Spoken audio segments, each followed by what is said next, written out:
Okay, so this is going to be part 6 of the multi-part series crate to dirt end user review I've been doing on this Pitster Pro MX110ss. Trying to give people information about it, let them know my experience with it, since when I was trying to decide to get one, there really wasn't a lot out there. Some videos of people starting one up and the guy ripping around in a field, but nobody really talking about it much. So the other 5 parts cover everything from the build on it. I'm going to go over all the upgrades I've done, and I actually have time in the dirt on it now. It's actually dirty or dusty.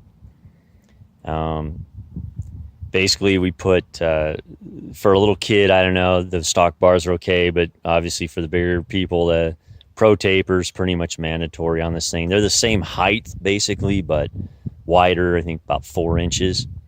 And the bars that come in it, no matter how tight you tighten the bar clamps, they can still move. I don't think they're a true 7/8. No problem getting the Pro Tapers tightened down. So they have a good, it definitely helps the cockpit and I'm only 5'9", 175, 180 pounds. We've got the upgraded shifter on here, and it's like an inch longer. Design's much better. Definitely going to want to put that thing on there over the stock shifter. I mean, I rode it with the stock shifter on the street, but this one's definitely better, and it's got the folding lever on it. There's just a piece of bling. We put the anodized dipstick on there. You got to take the stock dipstick and put it up to this one, and then use the stock dipstick to get your oil height mark on this new dipstick level, so it'll be proper. It's a little harder to see on the red anodized, but I just scribed a mark on it, so that's all good. Comes with a really nice O-ring. On the jetting, that was another thing. I got pretty lucky. I'm at 4,700 feet. Basically had to mess a little bit with the air fuel mixture screw, which is on the bottom of the float bowl. So unless you got a weird little 90-degree screwdriver thing that I had, you're going to have to pull it off and either buy the Tusk adjustable. They've got a deal. You pull this screw all the way out and you screw it up in, and it's got a little knob on it. I haven't installed it yet because I got this thing I found a sweet spot for the air fuel screw, but it's on it's right here, and it's really hard to adjust without having that other screw knob thing that you can order for like 15 bucks. But anyways, after I tweak that a little bit, kind of gets rid of most of the little bit of cutting and popping and stuff like that, and never had to change the pilot jet or the main jet or adjust the needle. Plug seemed like it was running good and all that. So for the stock engine, I think that's going to call it good. And then because I'm going to be putting the big bore kit, which comes with a different carb anyways. But moving along, the other thing we did was I put a rim lock on the back tire, or the back wheel. So I just ordered a Motion Pro. It's a little nicer. Drilled the hole and installed a rim lock. The stock tires are worthless. You can buzz around your neighborhood on the streets, but they're absolutely worthless. We have really soft, sandy dirt out here. So I put a pair of MS3 Michelin Star Cross. World of difference. It's what I run on my KTM, some big bikes. And I just put them front and back. And this little thing does pretty good out there in the soft stuff. Just kind of get on the back of the seat, and it holds its own now with those tires. That was huge. The rear suspension wise, I went ahead and ordered a Fast Ace shock. It's got a rebound adjustment on it. The stock shock weighs about 3 times what this shock does. Not a huge deal. I mean, this bike isn't super heavy anyways, but just letting everybody know this shock is feather light. And you've got to order that other piece that you see, the red 1-inch adapter. If you bolt this shock straight up to the swing arm, it's just going to lower the back end, and it's just too low. This actually raises the back end a little bit, but it doesn't seem to have screwed up the handling on the bike. I was afraid it was going to maybe stink bug the thing a little bit too much, but it didn't.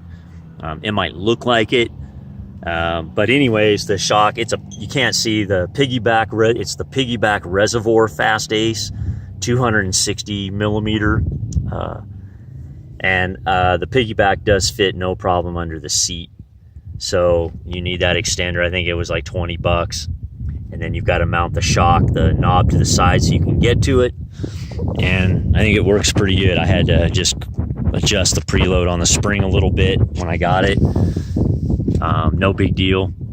I went ahead, I bought the Uni compact filter with the outerwears filter bag that goes over it. I think that's the safest bet for this little thing. Definitely keep the filter a lot cleaner. It's just not super dusty. It's been raining and stuff out here, so the dirt's good anyways. But I think this is the setup. It'll run about 40 bucks or so, and that's what I'm rolling with. I don't like the open 2-stage filter, and the one that comes on it, it's kind of, the outer stage is kind of loose fitting on it. It can come off. It was just kind of hokey, so at least get the T-bolt or the Uni 2-stage, or I recommend the compact Uni with the outerwear filter bag over it. It's just a great setup. Bling, I put the Yoshimura plug over the ignition cover. The other thing was the valves on it. Depending on what page you look at or what information you get, it's going to specify 4 or 5 thousandths for the exhaust valve. And I found that 4 thousandths, in my opinion, this thing is better. There's less popping. Because I had set it to 4, then I saw a setting, it called for 5. I tried it. I know it's a minuscule amount, but I would recommend going with the 4 thousandths on the exhaust. The intake, I believe, is specified at 3, and just whatever the specification is on the intake, adjust it to that. I adjusted them so that there's some drag on the feeler gauge, but not a whole lot, but it's definitely not loose, and it seems to be the ticket. Other than that, I think that's about it that I've done to the bike. And then run it out. I haven't run it real hard yet, and just kind of babying this thing on the break-in time on it. So it definitely can, you get on it a little bit, and it's definitely got some to it. But I think it's going to be where I'm going to get the big bore kit on this thing, the full race head, bigger valves, different cam, 26 mil carb. It comes with everything. It's like a little over 600 bucks, and then the oil cooler kit. I think that's going to polish this bike off pretty nice.